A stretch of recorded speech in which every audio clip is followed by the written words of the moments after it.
What's going on, Niner fam? It is Peter Lucas. This is the Niner Fanatic Podcast, and another day, another loss in this 2024 season for the 49ers. 49ers lose to the Miami Dolphins 29-17.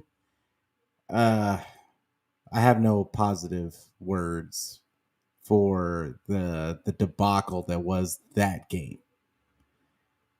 When you think that the 49ers are, they're starting, they can't possibly play as bad as the last game. They find new and creative ways just to lose. And it's just like the injuries. Like we're now, I don't even know if they have any more linemen to suit up. They're gonna have to sign a bunch of offensive linemen this week, and there's just a bunch. We're gonna get into it, but before I get into any of it, we got to hit the music.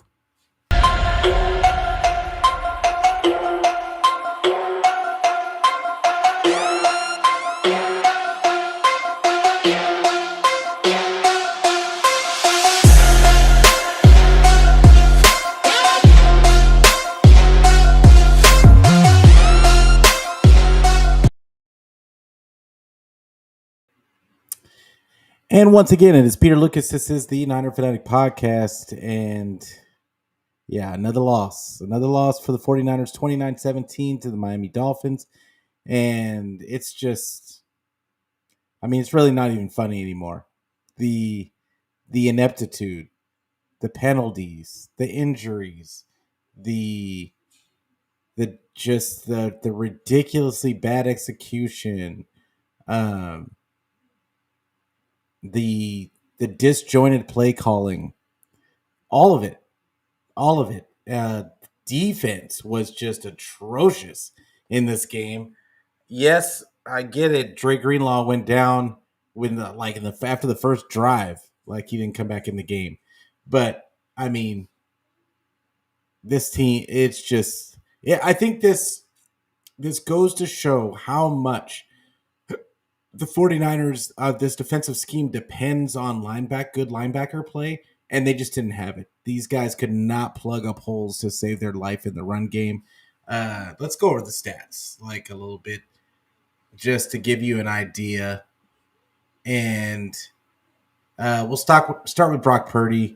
He went 26 of 40, 313 yards, 2 touchdowns, and an interception. He had he got sacked 3 times. His rating was a 95, but his QBR was a 67. And honestly, Tua wasn't really much better. I think he was 22 of 34 for 215 yards. He had one touchdown, no interceptions.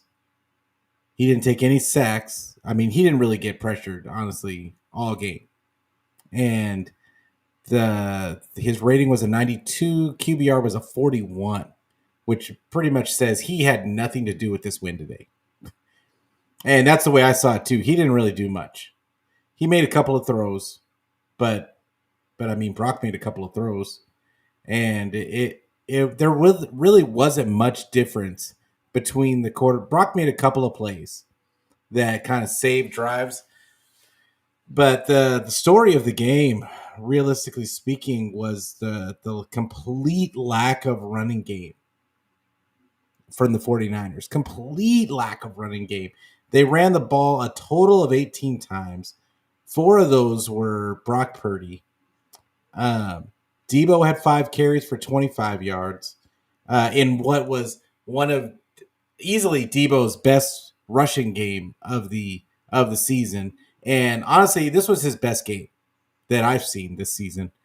He was breaking tackles. It almost looked like old Debo. And I don't know. It was pretty sad that his best performance came in a game like this, where all the pieces around him just didn't really do much. Kittle had a pretty decent game. I think, yeah, he was the leading receiver. He had eight receptions for 106 yards off of 9 targets. Didn't have a touchdown, but he looked really good. But yeah, with Debo having 5 carries, Patrick Taylor had 8 carries, Kyle Juszczyk had 1.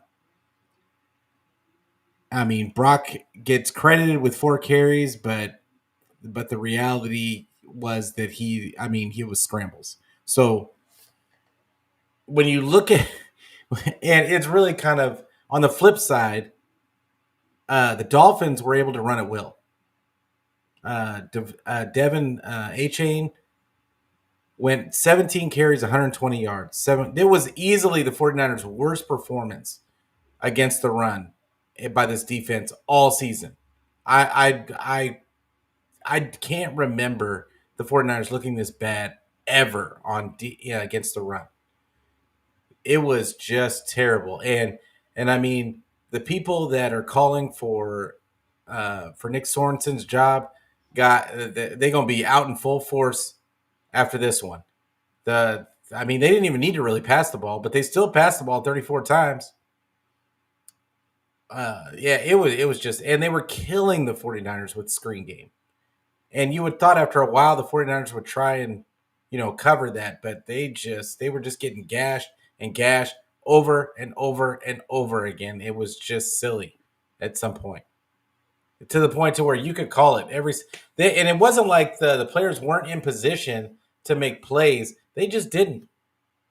It almost looked like the defense was completely bought out. Like, I mean, I don't think that any of them weren't trying to look this bad, but it's really hard. It's really hard to come up with anybody that, I mean, Fred Warner have few nice tackles in this one, and he made a couple of plays. There was a couple of plays made in the game, but for the most part, Bosa was, I mean, he was nowhere to be found.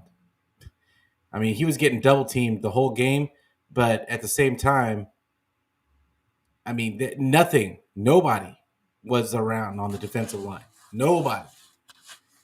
It was really pathetic. I'll be honest with you. Raheem Mostert had 8 carries for 31 yards.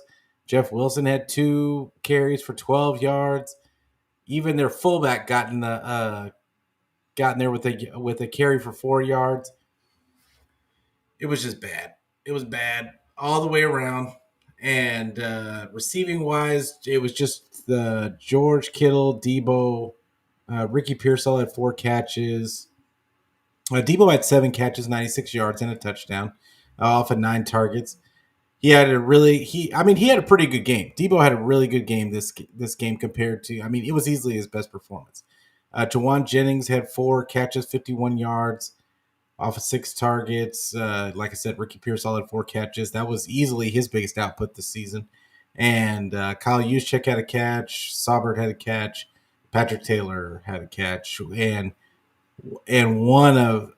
he honestly gave one up to be intercepted, but it ended up getting called back. But it was really bad. The 49er offense was just pathetic today, as well as the defense. The defense it really felt like this team kind of just checked out. And I don't put it all on Shanahan, but it just looked bad. It looked really bad. Brock did not look good. I don't care that he had 313 yards passing. He just didn't make the plays when they needed to make the plays. And then the offensive line just the offense, penalty after penalty after penalty. How many penalties do they have? Uh,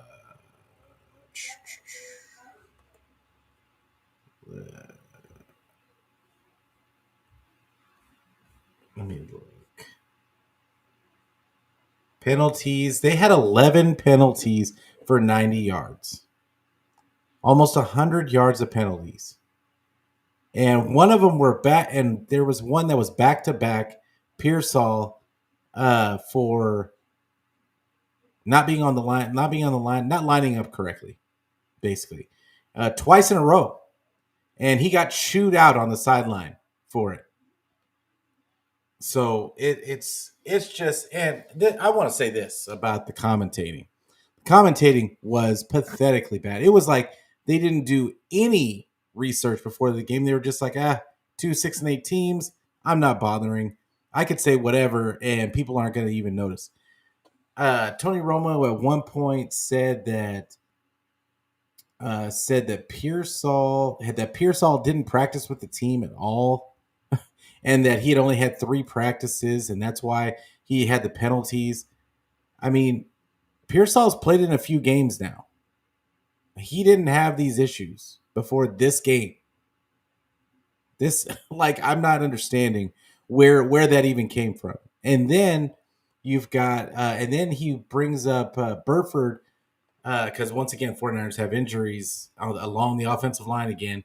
First, Jalen Moore goes down. They got to bring in Spencer Burford at tackle. It's the first time we've been begging for them to try out Burford on the right side at tackle and just to see what it would look like.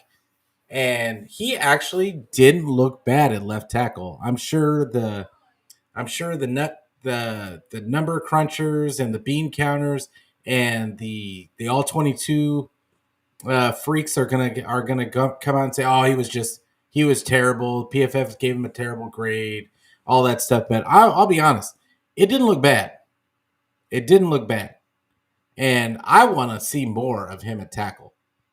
It seems like he's just good on that left side because he plays well at left guard as well. He's just not good at the right side. He's inconsistent. I shouldn't say he's not good because he does have good plays. He just inconsistent is the word on the right side. But I thought he did a really good job on the left side for the most part. And um, but yeah, but Romo once again sticking it, just lying the broadcast, saying that Burford had never played tackle before, and that he had never played tackle before in his career. He was brought in as a tackle. He was drafted. He was a tackle at UTSA. So I don't know where this why you would even need to lie about it. I mean, it would be one thing if you could have just said, "Hey, like we don't know, I'm not sure that he's ever played tackle before. We're gonna have to look into that." Like, but no, you just went ahead and lied about it. It's just I don't know. Tony Romo was just way off on this game. He was just saying whatever, and I don't think he cared. But I mean, par for the course. Sports media is not always the best, and but yeah, it was. But Burford was. I felt like he was a bright spot. And then Aaron Banks goes down. Hopefully, let's all pray for Aaron Banks because you want all those guys to get paid, and he is in a contract year. He's probably not going to get paid by the 49ers, but you still don't want to see him go down like that right before he's about to get paid. And we're hoping that it's not a major injury that's going to affect that. Um, but then Nick Sakel went in for him, and it was not as nice from what I saw. It was not as nice when Nick Sakel came in. I wanted to see Nick Sakel more at center. And then I thought they should just sit Brendel down because Brendel's been just so terrible. But from what I saw of Nick Sakel, it was not as good. I'm going to rewatch the game and probably when the all 22 comes out, but I'm gonna probably rewatch it tomorrow too. But it was Nick Sakel wasn't the one. Like the offensive line kind of struggled. Purdy it was running for his life throughout the game. All the bean counters that say that the offensive line they're middle of the pack. They're an average offensive line. It's because Purdy holds onto the ball too long and all the other stuff that they say about this and try to make excuses for this offensive line. This offensive line is serviceable. And what does serviceable mean? Serviceable means that if everything goes right, you might be able to hold up and you might have a good play. But if one thing is off, the entire thing crumbles. And that's what our offensive line is. If anybody makes any kind of snafu, then this offensive line cannot adjust. There is no help. There is no anything. They're ravaged with injuries. We're now on our third string tackle, second string left guard, guard. Brendel, you might as well call a second stringer because he's a backup. He should be a backup. The and then you got McKivitz, who's like I said, serviceable. He'd be a backup for most teams, and it's just silly. It's silly. All the chances this team has had to bring in offensive line talent, and they just don't value the offensive line.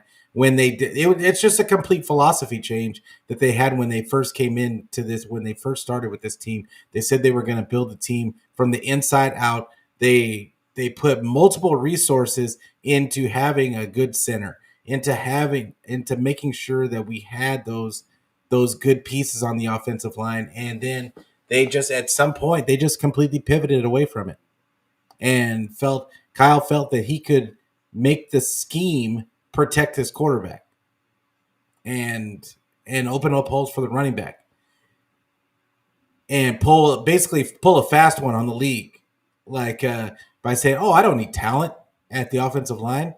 I can just have really good players everywhere else." Well, how many teams do you think have tried that in the past? I remember a few years back with the Bears having like three really good wide receivers. I'm trying to remember who they were. Brandon Marshall, I think, was one of them.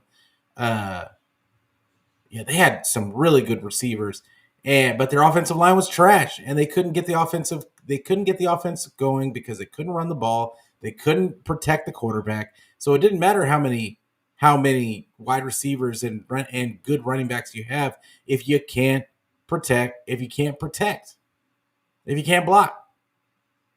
The Giants did the same thing. They had a whole bunch of weapons at one point, and they just stopped investing in the offensive line. They couldn't. They still don't have a good offensive line, and they've had weapons, but when you don't have an offensive line, you can't run the ball consistently, and you can't protect the quarterback. So the quarterback has a limited amount of time to get rid of the ball, and it makes it much easier for the defense. But we all know this. The other thing to look on in this game was Moody, and I tweeted out during the game. Are we ready to say that it was a mistake to draft a kicker in the third round? And somebody copped in my mention saying that, oh well, big teams take chances on big legs all the time, big leg kickers all the time, and then it turned out that that's not the case. I looked up the stats, or I looked up the history, and there was no kicker drafted in the first three rounds before 2016, and before that it was 2005. And the guy that was drafted in 2016 was terrible. The guy that was drafted in 2005, terrible. Like, you cannot do it. There's a reason. There's a reason why you don't draft kickers, because it, like, at least that high, is because for it's too much of a crapshoot. It's too much of a crapshoot. There's much better talent in those top rounds. Like, you can get an undrafted kicker. You can get an undrafted kicker, and they're still going to have a big leg. If it's just about having a big leg, then yeah, there's tons of kickers out there that have big legs. I don't see why we had to have Moody. But the reality is Moody is, I think we can officially say he's a bust. I don't we don't have the time. This team does not have the time or the energy to let this guy develop as a kicker. You don't need to develop a kicker. A kicker can either kicks for a good percentage or he doesn't. And Moody just doesn't. He's just not, I don't know. He's always looked shook to me. And the big thing about him coming out was he was supposed to be ice in his veins, like all the big kicks he had at Michigan and all that stuff that they talked about. Well, it's different when you get to the league. All of a sudden, you're on a team that's a perennial NFC Championship team or Super Bowl, and there's all kinds of pressure.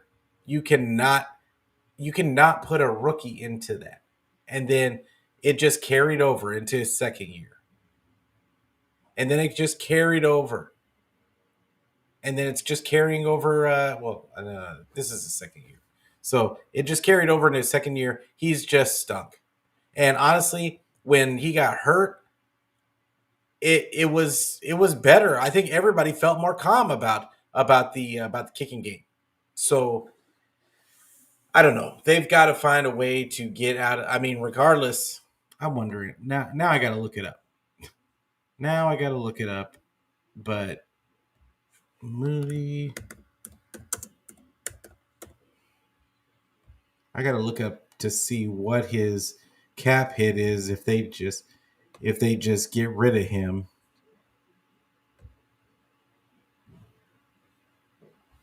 If they get rid of him early. Now,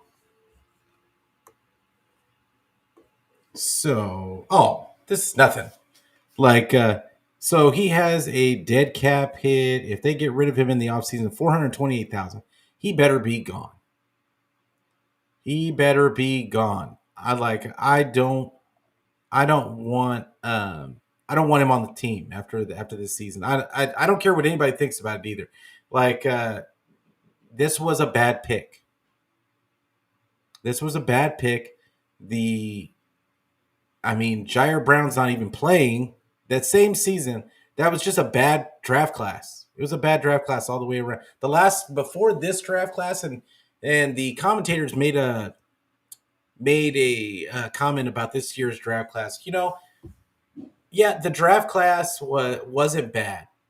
Like, Ronaldo Green looks like he's going to be a player. Mustafa, even though he didn't have really a great game this today either, he has been pretty good this season. Uh, and then Pooney has been really good. Cowing, the jury's still out on him. But I just don't think that the 49ers use him. Pearsall definitely is not looking like a first round pick, in my opinion.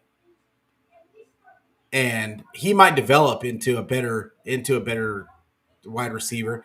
But when you get a first round talent, I mean, I'm not expecting him to be the best receiver on the team.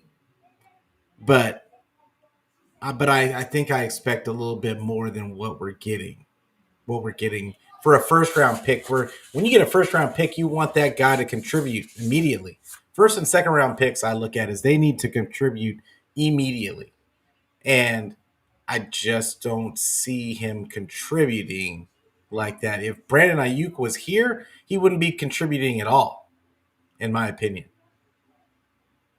And so I just don't understand the rationale, especially once you restructured Debo and now he's going to stay. So what was the point? What was the point of bringing him in? And then what was the point of Jacob Cowing? I guess as a return man, but yeah, there's just a lot of questions. The 49ers do a lot of questionable things that are just obvious. No, they're in positions where there's obvious no-brainer things that they could do, and they choose to go left. And sometimes it works out. Sometimes they're colossal failures. And we look at this team as, oh, well, they've been to four out of five NFC Championship games, and they've been to 2 Super Bowls. So it doesn't matter what I think. It doesn't matter what I think. It doesn't matter what you think about how they're doing it. But it does, because once you get into a season like this and the team and the guys start falling down, you would have had depth if you had drafted correctly. But because you didn't draft correctly, you don't have any depth. And the guys we're settling for flashes as fans with these rookies, and it might not be, they're just not consistent. I mean, they're rookies. So it might be a good draft class. I really see 3 guys out of this draft class that are really good. The other ones, inconsistent at best, in my opinion. Oh, what's going on to my guy David McNiner? Appreciate you coming through, fam. Make sure you go check out my guy, check out his channel. as well as give him a follow on Twitter. Uh, yeah, he is absolutely a career backup. I don't understand. I don't understand why. Why? Well, I understand why they did. They thought they had. They thought, and I'm positive that this is what happened with. This was the philosophy switch. Brendel, in my opinion, is the reason for the philosophy switch as far as the offensive line went. Is because he was a perennial journeyman. He comes in as a practice squad guy, wins the ends up having to go in for because of injury, plays serviceable. So then they decide to start him. He looks good enough to where he's a Pro Bowl alternate. Now they think they can do that with all of them. Hey, it's the scheme. It's the scheme. I can get anybody that's just serviceable, put him in the scheme, and it's fine when it's one guy, but when because the other guys around him can kind of make up for that. But when you've got three, when you've got two, three, and sometimes four just serviceable guys and one superstar in Trent Williams on the other side, the scheme isn't going to save you. Having a serviceable guy in the mix is fine, but when all of them are serviceable, it's not okay. It's not okay, and it's not going to work. So I don't know. I feel like,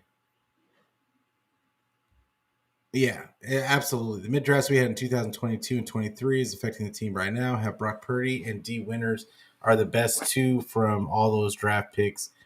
Uh, yeah, D Winners was one of them too, but even D Winners is flashes.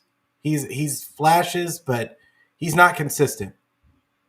He's not consistent, and he's only a second year player, but he is not he is not giving us what Drake Greenlaw gave in his second year, and he is not getting. I can't see. I mean, Brock Purdy, I will give you if the 49ers were going to keep the the offense that they had 2 years ago, if they were going to keep that offense, then Brock Purdy would be the guy. But because they're not going, they've gone to more drop back heavy, and they don't rely on the run anymore.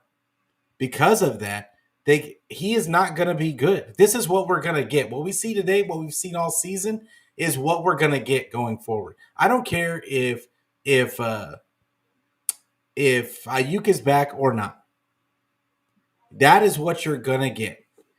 Because look at our offensive line. His head's gonna be on a swivel this whole time. The whole time. So you're putting a serviceable line out there with, let's just be honest, with a seventh round pick as your quarterback, and the reality. I don't mean to degrade him like that, like, because the reality is Brock Purdy has played outstanding in the old system.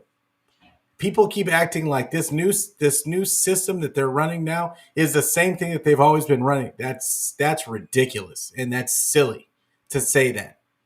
You can look at the way that they're calling plays. At the very least, they're not calling plays the same way. And Shanahan always makes an excuse as that, oh well, it was the front and we couldn't. So at the very least, you're not adjusting to what defenses are showing you, because now it's been every game that they've shown you that they are going to show you that front. Now you've got to come up with something else, because what you're doing right now is not working. So at some point, and maybe he's just like, you know what, we're gonna have to go to the back to the drawing board in the off season. There's no way I can do a full install right now. That's fine. I don't have a problem with that, and I don't expect him to tell us that that's what he's gonna do. I'm not one of those fans that expects him to tell us every little bit of the minutia of what is going on with the team. I realize that as a fan, we have to read into what the team is showing us. And right now for the 49ers, what I see is They're trying out things. They're trying some stuff out. There is no clear game plan. Today it looked like a preseason game. Like we were just trying things out. Defense, offense, whatever. It looked like we were just trying stuff out. So, and yeah, so it is what it is. Like, I mean, like what else can I say about it? Like this is what we're gonna get for the rest of the season. And I don't think that they're deliberately trying to lose. I think that with it's going to frustrate Shanny because he expects perfection every single time this team goes out there, but he's not going to get it. He hasn't gotten it all season, so I don't know why you're frustrated now. Like you haven't got perfection all season long. What you've been drawing up isn't working, and it might be working all practice week long in practice all week long. But when they get out there, they're not going up against air. They're not going up. First off, they're not going up against air. They're not going up against their own. They're not in a controlled environment. They can't even really touch each other in practice, which I think is another issue with the NFL in general, and why we see so much sloppy play now. Is that the all the rules to protect the players and to keep them healthy is kind of making the product suffer a little bit. But I mean, because it's league wide, the sloppy play, the sloppy offensive play. Um, but I think player safety is more important than having ridiculously smooth offenses and getting guys hurt. So we don't want to sacrifice people. I get it, but whew, yeah, that was a rough one. It was a rough one to watch. It was like watching a preseason game. It's like when you turn on the TV and you're watching, and you just know as you're watching that this is gonna be a train wreck. This is gonna be a train wreck, and you're just sitting there, and you're just like, this isn't gonna be good. This isn't gonna be good. You're just pointing it out, and it's not like I'm being negative, but at the same time, you can just get the vibe. This is what the bean counters don't understand: is when you're watching the team, you get the vibe and the flow of the game, and it's just pitiful. It's pitiful. So it is what it is. But let's hear from the team. I'm gonna try and get you guys out of here within an hour. So I know I've been going a little long the last couple of ones. So let's hear from Shanny. Uh, oh, hold on.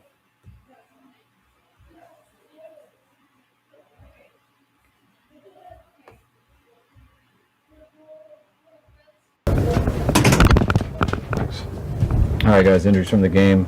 Greenlaw, right calf, never returned. Leonard Floyd, shoulder, did return. Jalen Moore, quad, did not return. Aaron Banks, knee, did not return. D. Winters, chest, did not return. Go ahead. They moved Banks out pretty quickly in the press box. Does that denote the seriousness of that? Yeah, I mean, they thought it was most likely an MCL. Oh, that What can you sucks. tell us about Dre's situation? Is that a reason for concern, the cap? I mean, it can be. It was the fourth play, or one of the first four plays. I know it was the first drive. He felt tightness in the calf, so once that happened, we shut him down. So we'll see if he pulled it or anything, but we didn't test any more after that. Kyle, he had tendonitis in that leg last year at the end, Achilles tendonitis. Is there a connection between the two things? Do you know? The Achilles tendonitis last year to the calf today? Yeah. I have no idea. Kyle, you guys were officially eliminated from the playoffs even before. I will say this: the fact that Kyle doesn't know if there's a link between the two is concerning for me. I feel like I know Kyle cares about the players, but it really feels like sometimes like he is just oblivious to what is going on with these players' bodies. And it's just like, I mean, the reality is that this guy's coming off of a major injury. You're pretty much mathematically eliminated for the playoffs. Why? Why is he out? Why is he out there? Why is he out there? Like I just don't get it. Anybody that is even kind of hurt from a veteran standpoint, honestly, shouldn't be out there right now. You're done. And I'm not saying that they should tank, but you've got other players that could use the reps. Yeah, you've got other players that could use the reps. So I would rather them get some reps and them get some work and at least see guys that are really trying. That are really trying out there. And but yeah, we'll continue to hear from Kyle. I just think that's it's kind of silly, like to have him out there before kickoff. So were you aware of that? And then just what kind of pall, I guess, did that cast over the game? No, I wasn't aware of that, but that wouldn't have did nothing with the game. I mean, we kind of had that vibe last week. I know it wasn't official, but we understand numbers, so we kind of knew that last week.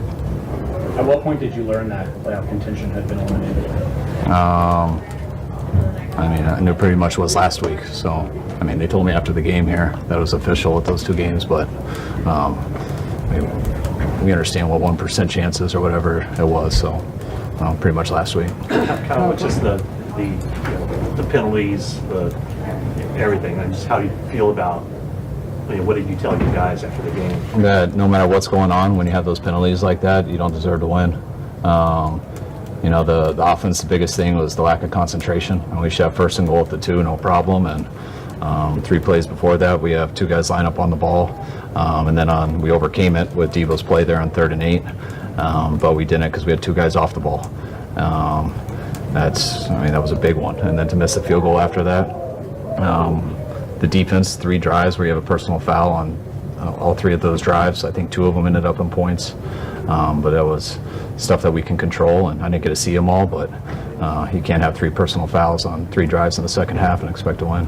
As a coach, just how does that make you feel, like these mistakes that keep happening this late into the season? I mean, just, you know, I'm not going to say that they keep happening when it comes to penalties. Some weeks are worse than others. Today was as bad as it gets. You know, I think. Stop, Kyle. Just stop, man. Like, it's been all season with the penalties. The execution issues have been all season. Sometimes it's on the defense. Sometimes it's on the offense. Sometimes it's on the special teams. But it's been all season long. Stop acting like it's not all the time. It absolutely is.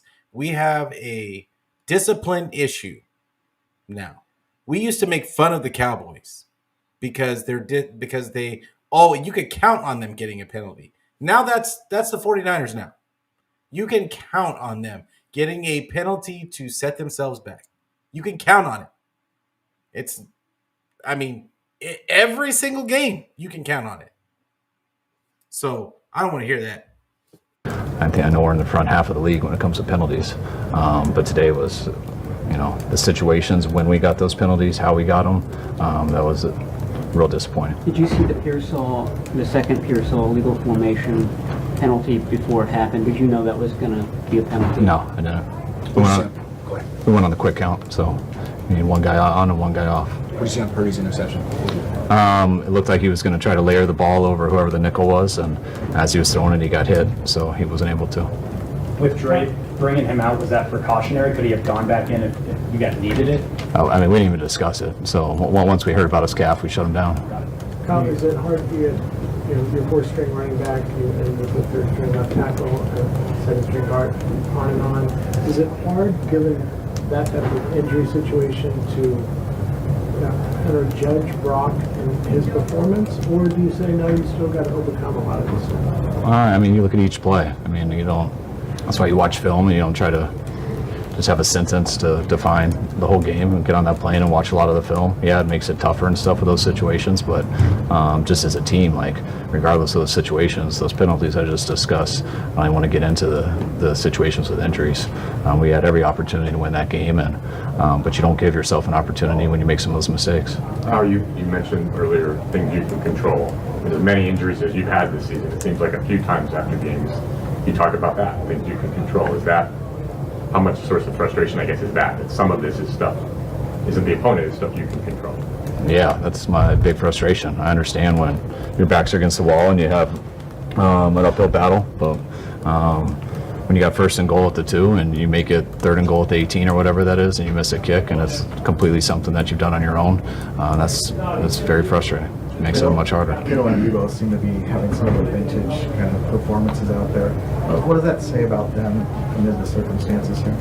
That's how I expect them to play every week. Those guys are good players, and circumstances to me don't change anything. When you get an opportunity to make a play, I expect guys to do it, and expect those guys to do it as much as anyone in this league.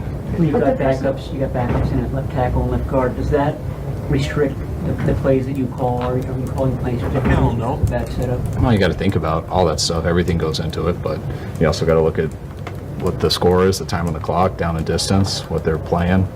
But everything goes into what you decide on the play call. With the personal foul penalties, especially the one on Lenore, obviously they can't happen, but how much of that do you think is frustration boiling over on your part just because of where the season's gone? None. What's your confidence level in Jake Moody right now? Kyle, come on, dog. You could look at some of those penalties and tell that they were frustration penalties. I mean, I know you don't want to throw your guys under the bus. I get it. You're navigating a minefield right now with some of these questions. But at the same time, you can acknowledge the mistake without throwing your guy under the bus. There's multiple ways to do that. But insulting people's intelligence is not one of them. It wasn't good out there missing that kick. I don't know exactly what happened on the snap and the hold, but that's one he's got to make. How much time did Burford get a tackle this week, or has he got it? He's been getting it all year. Yeah. He's been our third all year, so just. Tua completed a lot of passes to running backs in this game. How do you think he did defending Tua? Tua completes up. Leads the league in completions. That's what he's great at. So he does a good job at that. Our goal was to play more of the pass, and we knew we'd give up some in the run game. Try to get him to third down. That's what was so frustrating about those 3 penalties. I thought we would have got him to third down, especially on one of them. Gave him some freebies, and you give them too many. Tua's going to make some good throws. I thought he made some big ones today, but that wasn't the reason we lost. It was accumulation of things. Kelly, I think the opening drive you had 3rd and 1, and then Taylor got stopped short. It looked like maybe he did have it. Did you not get a good angle? Did you consider challenging that? I didn't get a good angle, but they said upstairs they didn't think we'd win. So, it was a tough short yardage not to get. You're obviously preoccupied with today, but this is the first time you've been in this stadium since the Super Bowl. Does that enter your mind at all? I did a little bit when I got into my coach's locker room, but nothing with the game or anything. You guys good? All right. Now let's listen to the players, but nothing exciting.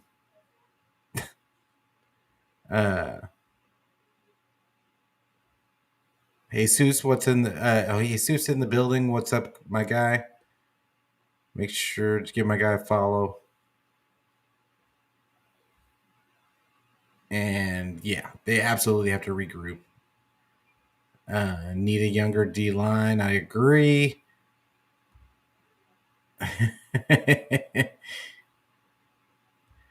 Honestly, the Dolphins looked a lot better than the Niners did today. They didn't have nearly as many. They still had 6 penalties for I think it was 45 yards, but it wasn't nearly as bad as what the Niners were showing. But they tried to give the 49ers the game a couple of times. And as usual, per this whole season, it was the same thing. 49ers really refused to take advantage of it. So, and he says Tua Purdy struggles versus good teams. Purdy doesn't necessarily do bad against good teams per se. The weather affects him. That's not up for discussion anymore. The weather absolutely messes with Purdy, and it does for Tua too. But Tua Tua to me is just not is nothing special. Like I mean he's a serviceable game manager. That's really what Tua is. And if you're expecting anything spectacular and expecting him to go win the game for you, he's not going to do that. Purdy's better than him, and Purdy is definitely better than Tua, in my opinion. Purdy just gives you more. And but like Miami is stuck with him. This is what happens when you pay a guy and now you're stuck with him. So I think the 49ers are going to have to they need to be looking at the Tua situation and think about, okay, well, what are we going to do with Purdy? Because like I said, I like Purdy when he is running the old 49er offense of 30 runs a game and basically giving them the Jimmy offense of 30 plus runs a game and then playing off of play action. I love Purdy in that system. And honestly, that was the scouting report on Purdy coming out, is that's what he's good at. But being a straight drop back passer, it just doesn't suit him, in my opinion. And it definitely doesn't. And then the weather is always going to be an issue. It's always going to be an issue, regardless of what team that they're playing. It doesn't matter. Like the weather, if it's raining or snowing in that game, Purdy's not really going to do much. I think it's safe to say. So, all right. Let's hear from the players.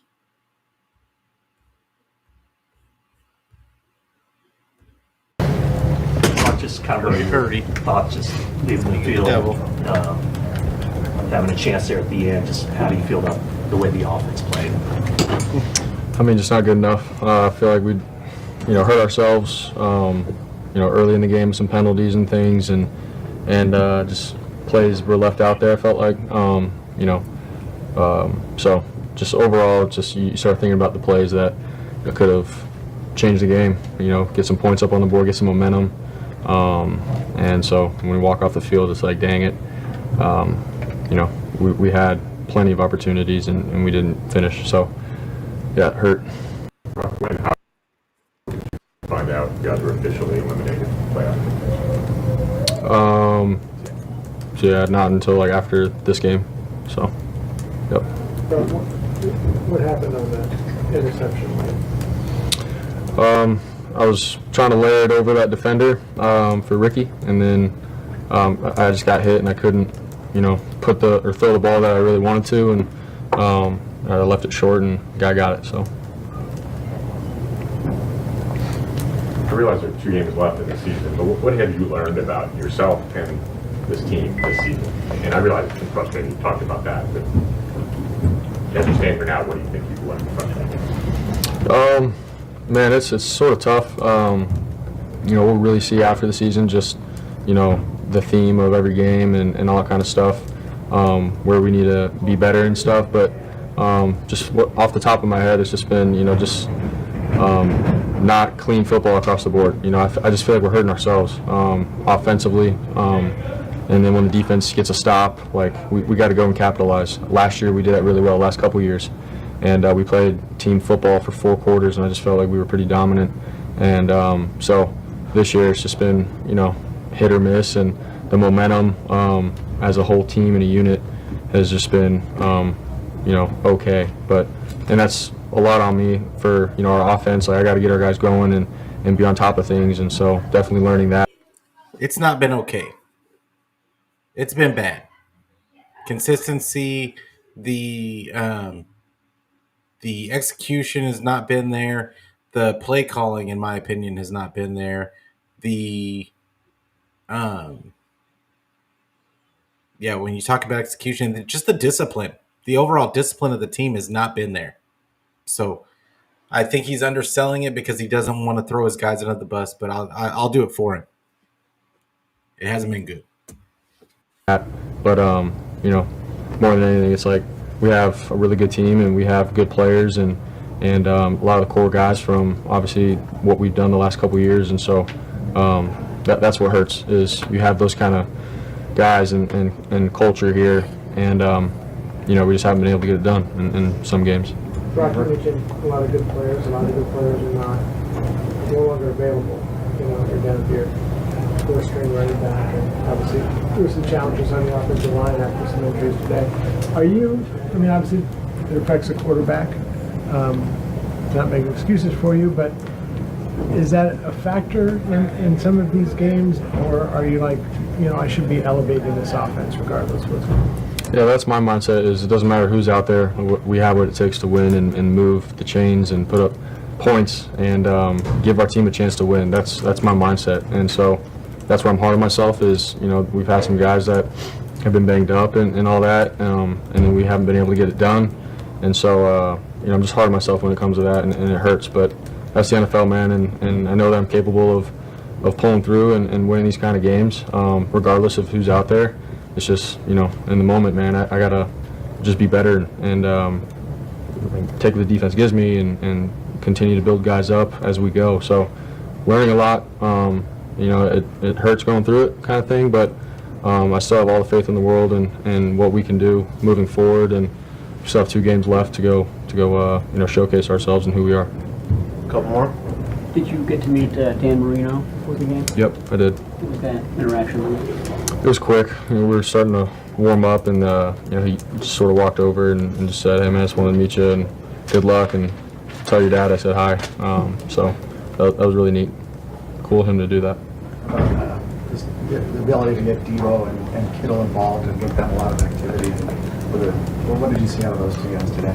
Man, their character, man. Playing with George and Debo and their heart and fight for our team and just trying to get things going for us, man. Like, you just see it, and I'm very, very proud to be playing with them and their love for everybody on that field. They love coming. I will say, ain't nobody blaming Debo for anything this week. I better not hear no Debo slander this week.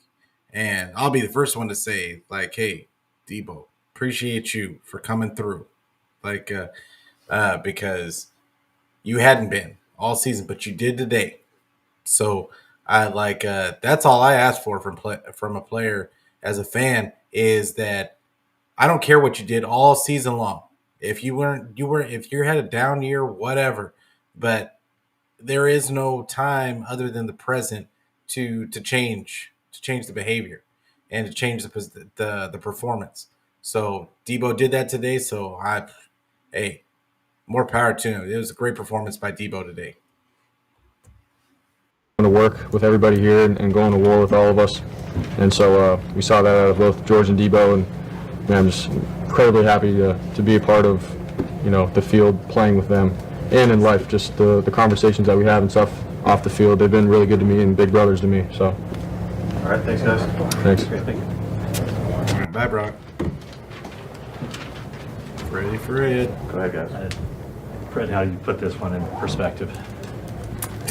Fred's so tired of talking about losing. Yeah, I'm always just going to look at defensively not good enough. Oh, it was so bad. I really don't have anything to say about big picture or anything like that. It's just, I'm just speaking on the game. We did some things good. We did some things not good. Penalties killed us. Not taking the ball away, and one takeaway in the last 5 games is just not going to get it done. I challenged the defense at half, saying we needed to take the ball away to win the game, and we didn't do that. And they weren't anywhere near. I put that on myself. I put that on. Just got to continue to keep challenging the guys.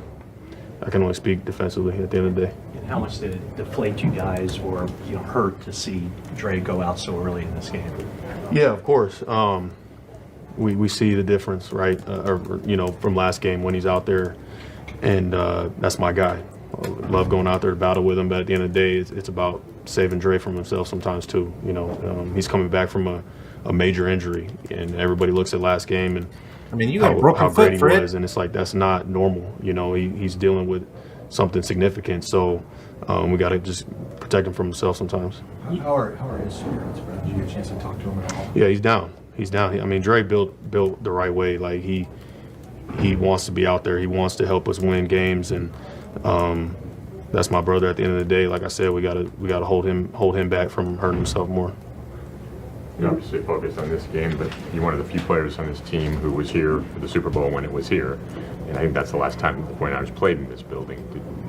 Did it ever enter your mind at all today? Not really.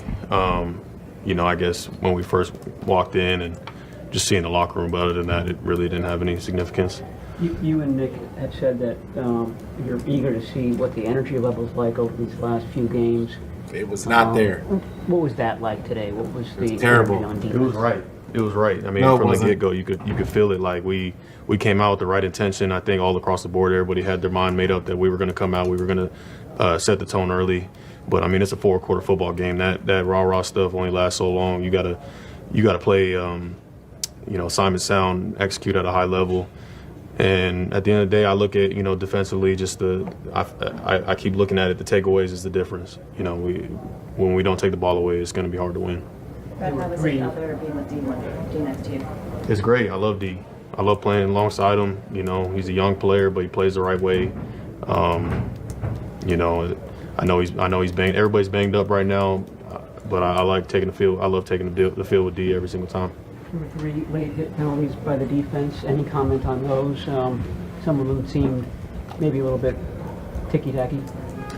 Yeah, I mean, I know I can't comment on it too much, but we're obviously going to play a style of play where we're going to try and finish with the ball every single snap. There's a smart way to go about it, and at the end of the day, if you get a penalty called on you, you're wrong.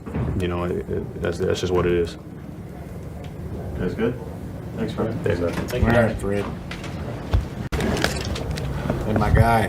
It's a little aggressive. There's 2 mics right here. Hi, everybody. We want to go first? Yeah, I mean, it's probably, this is the frustration level. Where would you put that after a game like this where you guys commit the 11 penalties and have plays called back for a couple of illegal formations, defensive, unnecessary roughness? How do you feel after this game? Frustrated is a good word for it. I'm a little thrown off by you wearing a stocking cap in Miami. Besides that, I would say frustrated for sure. No, I think our coaches does a really good job of coaching us, and the penalties that on offense, all the pre-snap penalties, it's just bad football. And I don't put that on Coach Shanahan. I don't put that on the wide receivers coach, the line coach, tight ends coach. That's on us.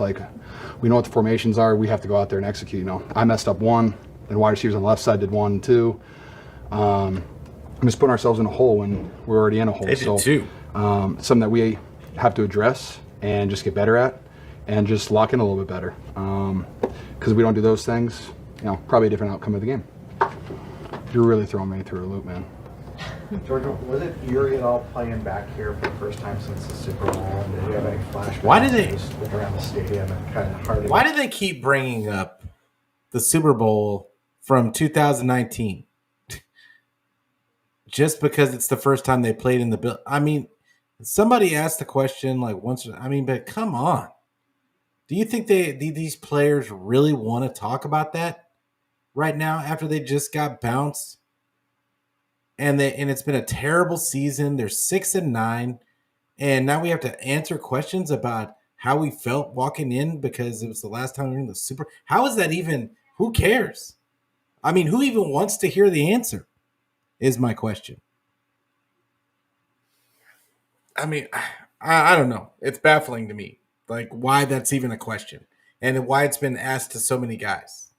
The first time, and you kind of look at the faces of all the players and the coach and Kyle when he's being asked this question, and it's just I mean, why? What is the reason? I don't get it. Get that out of your mind. Are you asking me if I have PTSD from that game? Yes. No, I had a great time tonight. Besides the penalties and all that, no, it's a great stadium, great atmosphere, good field. I had fun out there besides the outcome of the game, rumbling, bumbling all the way down the field. I would say just frustrated from the outcome of this game. No, I put that one to bed a while ago, so good with that. George, when and how did you find out that you guys were mathematically eliminated? And did that matter? Did that matter at all? Kyle was making the point that you felt like you kind of were last week anyway. But yeah, no, I didn't even think about it at all. I don't even know when I learned. I'm pretty sure we had to rely on teams losing and then a tie. So I was like, hey, it is what it is. When someone says you have to rely on a tie, it's yeah, it is what it is. So no, I didn't think about it at all. And you guys obviously have 2 games left, but what lessons, I mean, some of the frustration you talked about before, the penalties, what have you sort of learned from this season that can be applied to trying to fix it next season? Football is really difficult. When the ball doesn't bounce your way, when you have turnovers and you're not forcing turnovers, you have to play at a very elite level. You know, if that's what's going to happen during the game, and we have not been playing at that elite level, and you know, we have to continue to strive to get better every single week. And you know, while we are eliminated, we still have 2 weeks of football left, and you know, if I have football in front of me, I'm going to play as hard as I possibly can, and I'm going to try to get the guys around me to do that same thing. There's been a perception out there that maybe Deebo Samuel slowed down a little bit. What did you see from him today? I don't know. I think I told you guys like every week for like the last 8 weeks that Deebo Samuel's a hell of a football player, and we just continue to give him the ball, and you're going to see it from him. You know, I think last week was tough on him, and I would say there's anything different about Deebo this week. He still showed up, same guy every single day, good energy every single day, and I was just happy for him. I didn't even see his touchdown. I was talking crap to some. I will say this about Deebo's performance today, and I know that I've been kind of interrupting them a lot, but I will say that it did look different. I know he's trying to downplay like this is the same old Deebo, but it's not. It seemed like in prior games, Deebo had been pushing and pressing too much, like to make it happen, instead of just letting the blocks form up in front of him, instead of picking his spots and looking for the pieces instead, the places to hit the hole instead this year, it seems like he's been pressing. He's been kind of running into tackles, almost just expecting to run right through tackles instead of looking to avoid tackles and looking to break those angles with his speed. I just don't think he's gotten a chance to really show his speed this season. I don't think it's a speed issue for Deebo. I really think this year it's really just about his letting the blocks form up in front of him instead of him just going out there and trying to be Superman. And I think today he did a great job of letting the blocks to form up in front of him and picking his spots. But that's just what I saw. Somebody, because I saw he was about to score. So, but I think that was a really cool play. And then, I mean, the third downs that he broke tackles on and stuff like that. That's what I expect from Deebo all the time. He's a hell of a football player. Your 106 yards tonight puts you at 33 yards away from another 1,000-yard season. Cool. What kind of consolation does that give you in a season like this? I set goals for myself before the season. 1,000 yards is one of those goals. I'd rather be in the playoffs, but getting 1,000 yards it's good. All good? Thanks, George. Thank you, guys. All right, George. Have a nice flight home.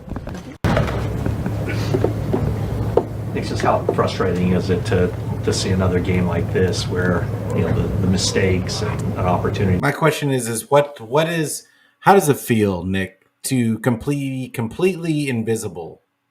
Not that you weren't affecting some of Tua's throws, not some that you weren't affecting some part of the game, but how does it feel to really not hear your name called at all during the entire game, and and you to be getting these paychecks and we just continuously see no production? I get it that I think he has 7.5, 8.5 sacks, I want to say, but I don't know. I feel like he gets pushed around a lot. I think he tries to speed past people, and if he doesn't get to the spot, he gets pushed off his mark a lot. But To win and it gets away. Yeah, it's happened way too many times this year, and when it rains, it pours. It's very frustrating all around, offense, defense, special teams. All year we've been many of that many penalties. It's kind of a harbinger of loss, and that's what it's been this year, and we need to kind of rally together and just appreciate the opportunity to go play this game.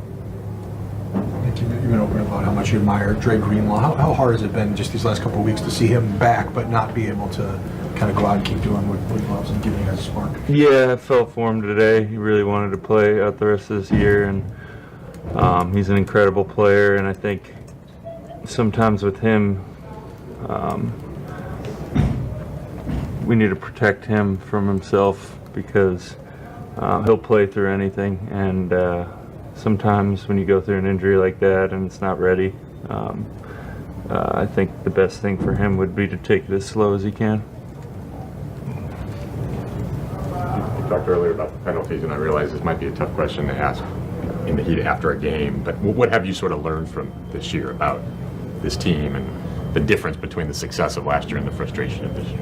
I've learned that this league is very tough, and we've been on the highest of highs for a long time, and sometimes things don't go your way, and it's a lot of it is because of what we've done, obviously, but we just have to appreciate playing this game. I mean, I don't think I've played a game where we don't really have a chance in the playoffs, so it was a different feel, but it's always a blessing to be on the field and be a part of the Niners. We saw you with a, go ahead, Tracy. Nick, you said last week that the next few weeks you'd get an idea of who really wanted to be here. How pervasive is that feeling right now? It's very, very evident that the guys who want to be here are going to play really hard and continue to do that. And I think, I don't question anybody on this team, but we're definitely going to be tested in the next couple weeks. We saw you with a brace on your knee. Is everything okay with that knee? No brace. Oh, the heating thing? Just a little soreness. And you said sometimes you guys have to protect Dre from himself. Are you in that category too with your physical condition? Do you need a couple weeks off? No, I'm good. The oblique's been brutal, but it's not something that is worrisome, so I'm good to go. You had tackle for loss, I think, on the first snap, Nick, so I'm guessing you have. So I will say that it sounds like he's playing through a little bit of pain with the obliques. From what I understand, it's both obliques. So I don't mean to poo-poo his output, but once again, it comes back to Kyle and his kind of disregard for what can be. Like, he picks and chooses who can play through injuries and who he feels like he can get away with not playing through injuries. Like, Debo's nicked up, he doesn't play. I mean, Bosa's got 2 obliques, both sides, that he's dealing with, and he's playing. Then you've got Fred Warner with a broken foot, and he's been playing on it all season. But then you've got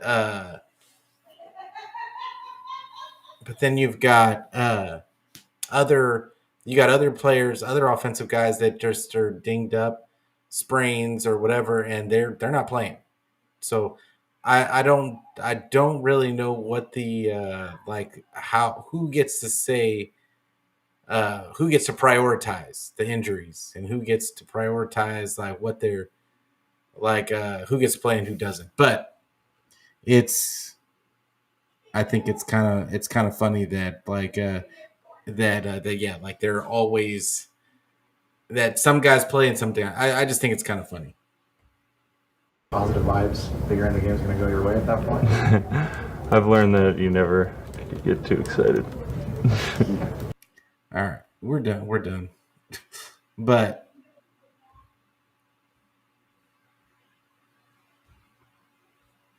I will say this we're about to get out of here, and the reality is this: the Niners are out of contention. Like, they're not going to make the playoffs.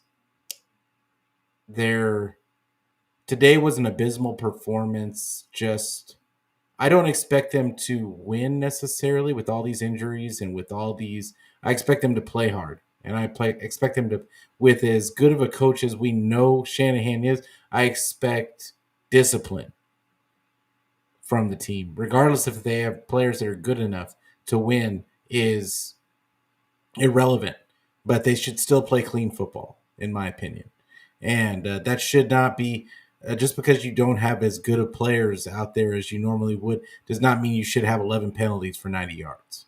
You got teams out there that have some. I don't know if they have more injuries than the 49ers have, but they have significant injuries as well, and they're not playing as sloppy as football as the 49ers are.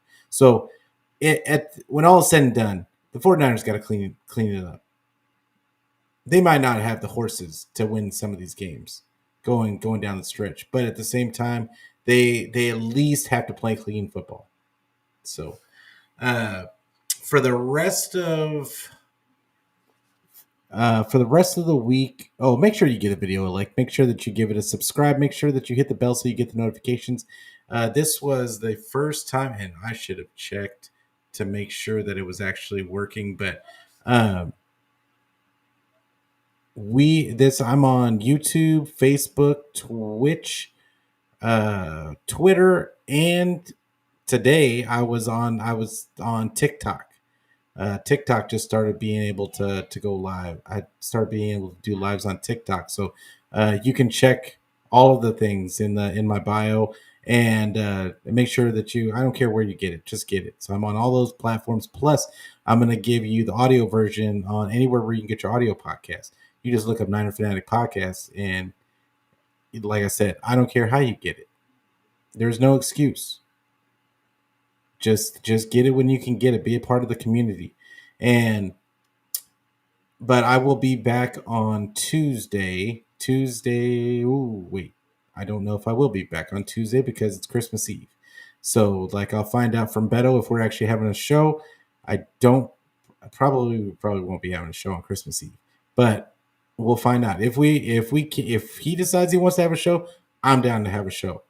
And then Thursday or Friday I'll be having my show. So, and then again on right after the game. So make sure you check all those dates out whenever I'm on. And but I will see you guys later on this week at some point. And you guys have a good week this week. Remember, hug your loved ones. We're coming into the Christmas season. Hopefully you have somebody to love on and somebody to cherish during this season. Don't take your people for granted. That's what I leave you with today. But you guys have a great rest of your weekend. As always, doesn't matter till the wheels fall off. Go Niners.